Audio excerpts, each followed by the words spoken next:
Ricardo Arjona, the man whose voice has defined Latin music for decades, is now 60 years old, but his life is far from the harmony his songs convey.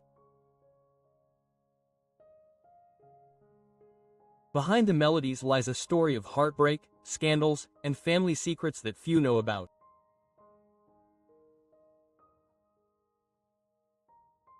From a turbulent first marriage and hidden romances to public controversies and the pressure of raising his children in the spotlight, Arjona's personal world has been anything but straightforward.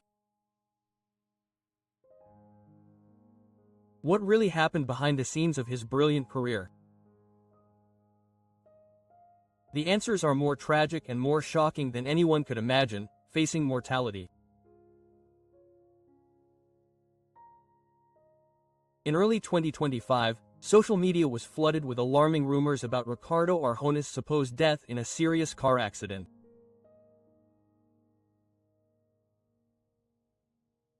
Numerous websites and TikTok videos spread the news, often accompanied by sensationalized images of collisions, causing panic among his fans in Latin America, the United States, and Europe.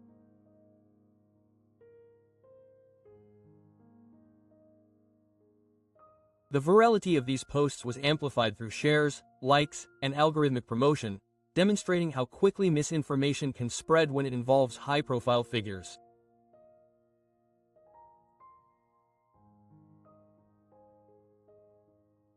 Investigations by digital security analysts confirmed that the reports were completely false, continuing a pattern of celebrity-targeted hoaxes that Arjona has faced in the past, including claims that he died in a 2015 plane crash.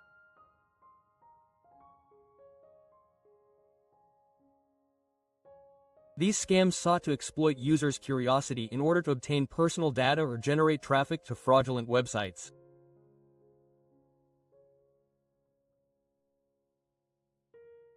Despite the global reach of the fake news, Arjona personally reassured his audience that he was alive, and stressed that although he suffered from chronic spinal problems and fatigue from decades of intense touring, he was in stable condition.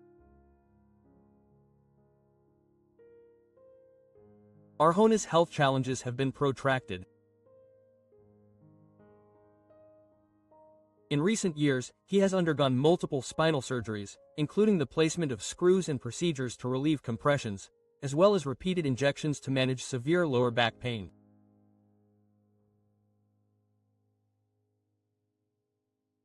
These medical interventions were crucial for him to continue performing, although they required careful rehabilitation and extensive periods of rest.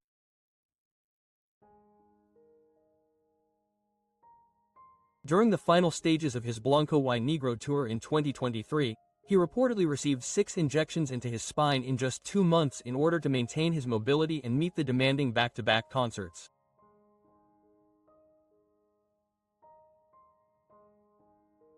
Medical sources close to his team confirmed that these treatments were essential to postpone urgent surgery and manage chronic lower back pain that threatened to permanently limit his onstage activity.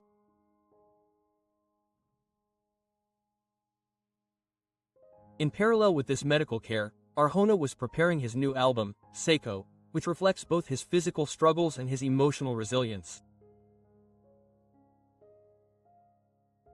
The production of the album took place during intense periods of recovery, becoming both a creative and therapeutic process. Seco is presented as a personal chronicle, addressing the cumulative effects of injuries, aging, and the psychological stresses of maintaining a decades-long musical career. In the album's accompanying visuals, Arjona engages directly with his younger self, offering guidance and perspective on life's unpredictability and emphasizing themes of resilience, adaptation, and acceptance.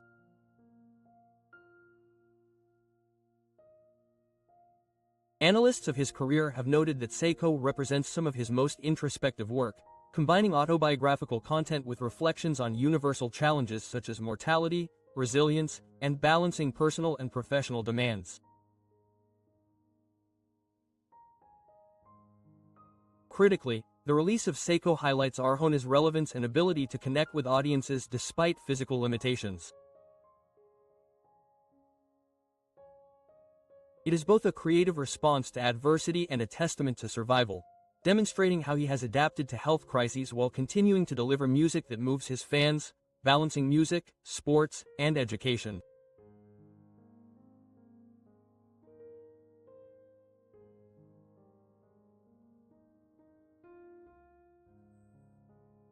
Edgar Ricardo Arjona Morales was born in 1964 in Jocotenango, Zacatepec, Guatemala, to Ricardo Arjona Moscoso and Noemi Mimi Morales. He grew up with his two sisters, Ingrid and Veronica, in a family environment that combined discipline with exposure to cultural and artistic interests. From an early age, Arjona was encouraged to get involved with music. At age 7, his mother gave him his first guitar, marking the beginning of a lifelong bond with musical instruments.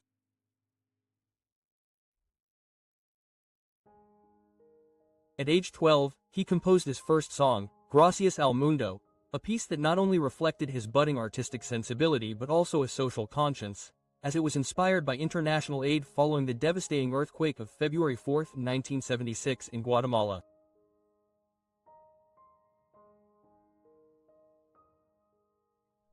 This composition earned him first place in the intercollegiate competition Juventud 76. Arjona's education combined intellectual development with extracurricular achievements. He studied communications at the University of San Carlos in Guatemala, where he acquired skills in public speaking, writing, and media analysis, disciplines that would later influence his lyrics and public presence. At the same time, he stood out for his athletic talent, especially in basketball. He played for the Leones de Mar and later represented the Guatemalan national team, scoring an all-time record of 79 points in a single game, a mark that remained unbroken for 18 years.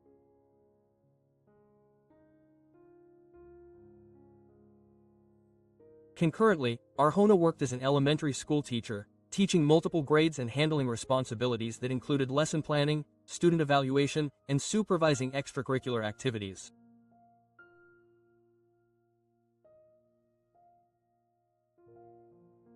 Reports from the Ministry of Education indicated that his students consistently performed above average, reflecting his pedagogical competence and commitment to teaching.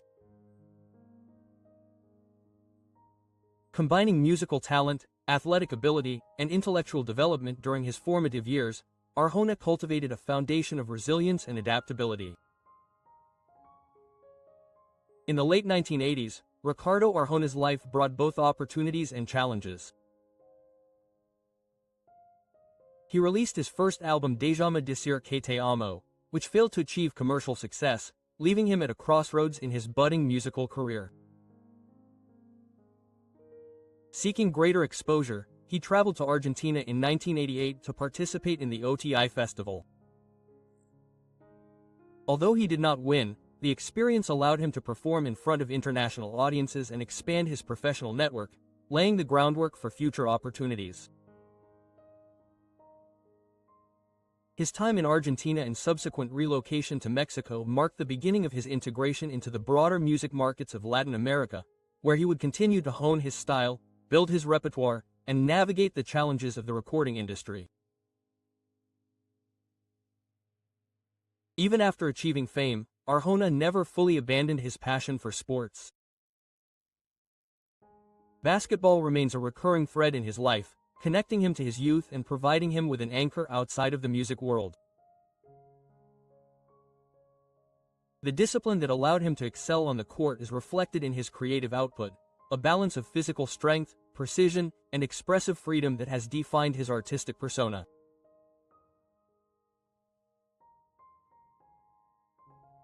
He remains a die-hard NBA fan and frequently returns to Guatemala to reconnect with former teammates, forever reminiscent of the young man who first learned to balance music and sports with unwavering dedication. A turbulent personal life. Ricardo Arjona's private life has always existed under the microscope of public fascination and media scrutiny, creating a tension between personal hardships and professional triumphs that few artists experience.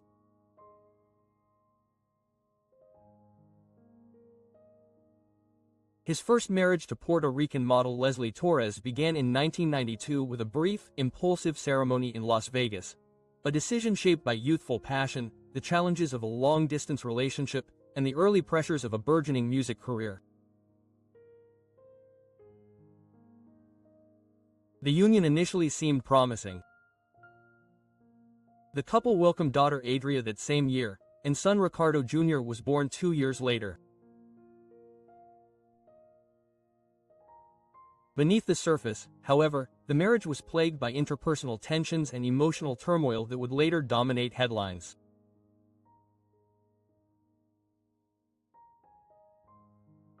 Divorce proceedings that spanned several years became a focus of both legal and media attention. They involved complex negotiations over custody, child support, and financial settlements amplified by international jurisdictions between the United States and Latin America.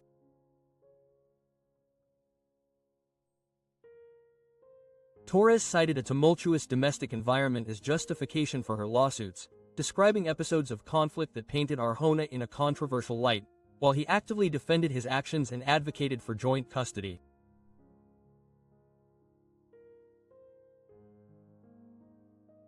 Although no formal charges of abuse or violence were filed, media coverage sensationalized each rumor, casting a shadow over his reputation and placing intense pressure on both parents to maintain the well-being of their children amid public commentary.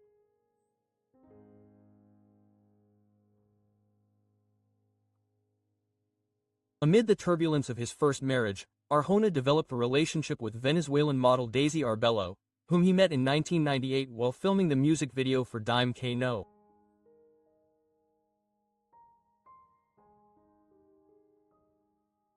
Initially low-key, their relationship later became a subtle point of contention during the divorce, drawing attention to personal decisions that many interpreted as controversial and even scandalous.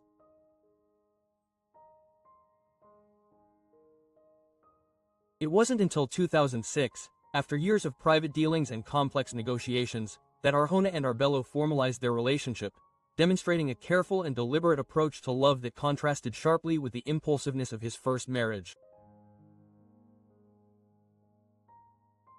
The couple welcomed their son Nicholas in 2010, expanding Arjona's family and adding new responsibilities on top of the already heavy demands of his professional and public life. Arjona's career has also been marked by controversy, indirectly influencing the perception of his private life. In 2010, disputes with promoters and production companies led to public confrontations, including the dramatic withholding of his instruments and threats toward his staff during a scheduled show in Argentina.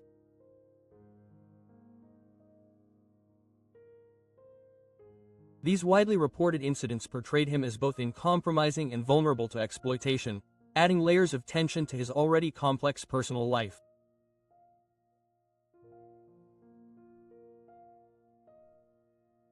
As a father, Ricardo Arjona's private life has been closely tied to controversy through the public and professional journeys of his children, especially his eldest daughter Adria, who has forged a successful career in Hollywood.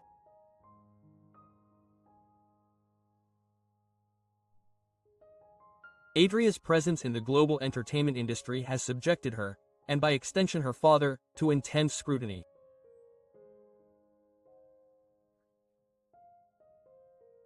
Arjona has expressed deep concerns about the unique vulnerabilities his children face, particularly in spaces where power dynamics and gender inequality are highly visible.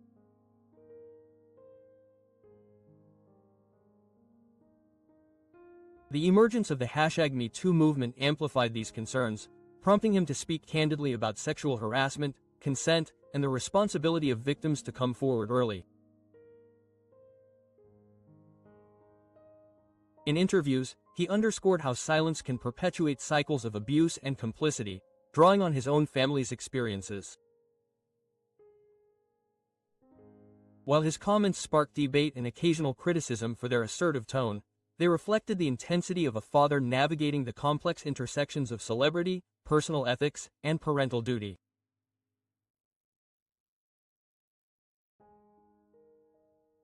Has repeatedly emphasized that he would not tolerate any situation in which his daughter or any child in his care was subjected to intimidation, coercion, or abuse, even if confronting these situations publicly entailed professional or personal risks.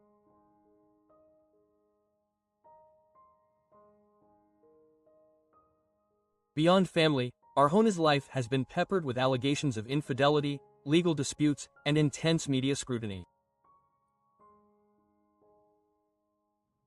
Each episode contributed to the dramatic arc of his private existence, a combination of romance, betrayal, legal battles, and public reckoning. The passing of his parents. Ricardo Arjona experienced profound personal losses with the deaths of both parents, events that profoundly impacted his life and outlook. On September 27, 2010, his father, Ricardo Arjona Moscoso, passed away at the age of 78 of natural causes while hospitalized in Guatemala City. Arjona Moscoso, a lifelong educator originally from Tecpan, Chimaltenango, dedicated his career to teaching, influencing generations of students in Zacatepec and later in the capital.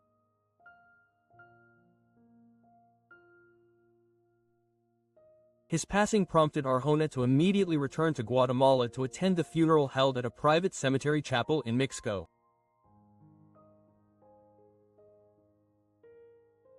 Following the loss, he released an emotional letter in which he reflected on his father's life and influence, highlighting his dedication to education, his vitality, and the teachings imparted during Arjona's childhood and adolescence. In the letter, he expressed admiration for his father's unwavering discipline, his sense of humor, and his love of life, emphasizing the formative role these qualities played in building his own character. 3 years later, on December 4, 2013, his mother, Noemi Mimi Morales de Arjona, passed away at the age of 78 due to complications from a chronic heart condition. Her death, occurring just weeks after a serious deterioration in health, increased the emotional burden on Arjona, who had described his mother as the most outspoken and strong woman he had ever known. In a public letter, he expressed the depth of his grief, recalling her resilience, guidance, and the impact of her moral and emotional teachings. These consecutive losses, separated by just 3 years, profoundly shaped Arjona's personal and emotional life. They coincided with key moments in his professional career and contributed to his reflections on family, mortality, and legacy.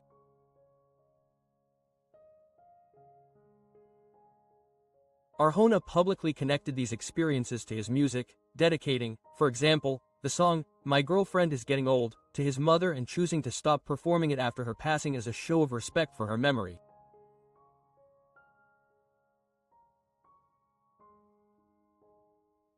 Farewell to the stage. As he entered his late 50s and early 60s, the demanding years of touring and performing began to take their toll on his body.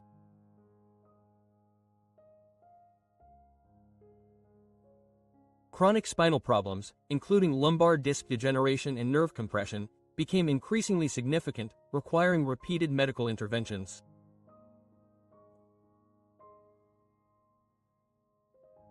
Over the years, Arjona underwent multiple spinal surgeries, including placement of stabilizing screws and procedures to relieve pressure on nerves.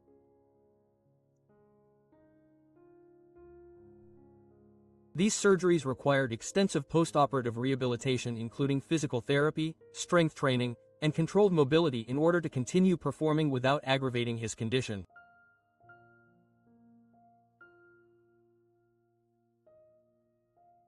In addition, he resorted to repeated injections and non-surgical pain management treatments aimed at alleviating persistent discomfort that often affected his ability to stand and perform for extended periods.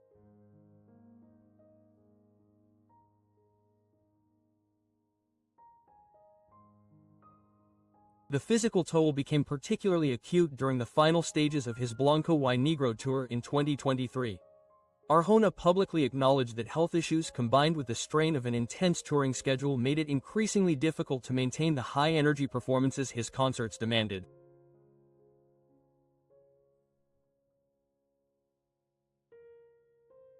At the same time, he cited his disenchantment with the contemporary music industry, including its business and organizational challenges, as factors that led him to contemplate retirement.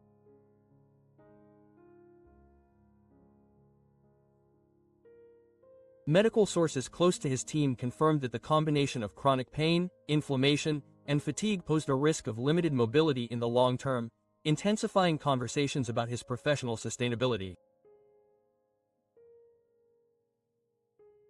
Arjona communicated openly with his audience, expressing gratitude to his followers and acknowledging the limitations imposed by his health. In a message he said, "Life and people have been immensely generous to this Guatemalan from the neighborhood, but with an illness that will soon be history, I say goodbye and thank you with all my heart."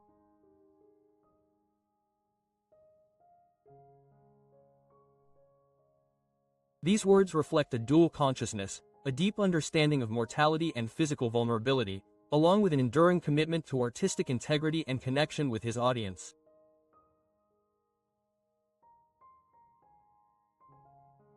Analysts note that this openness in the face of health challenges is consistent with Arjona's approach to maintaining transparency in the face of personal and professional obstacles, solidifying him as an enduring cultural figure and an artist dealing with the inevitable consequences of an intense career.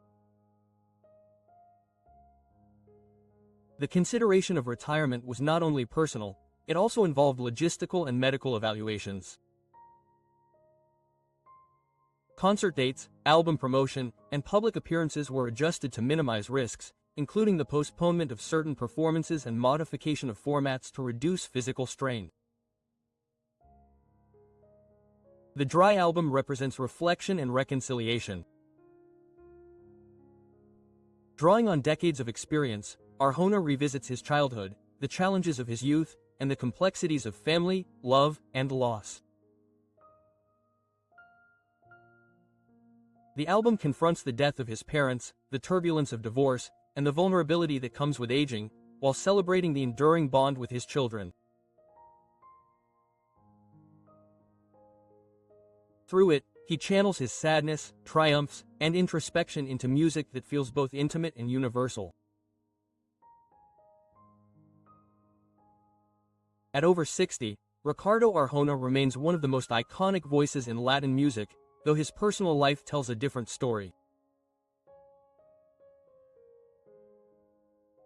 Years of turbulent relationships, the pain of losing his parents, and the constant public gaze have left their mark that no amount of success or acclaim can erase.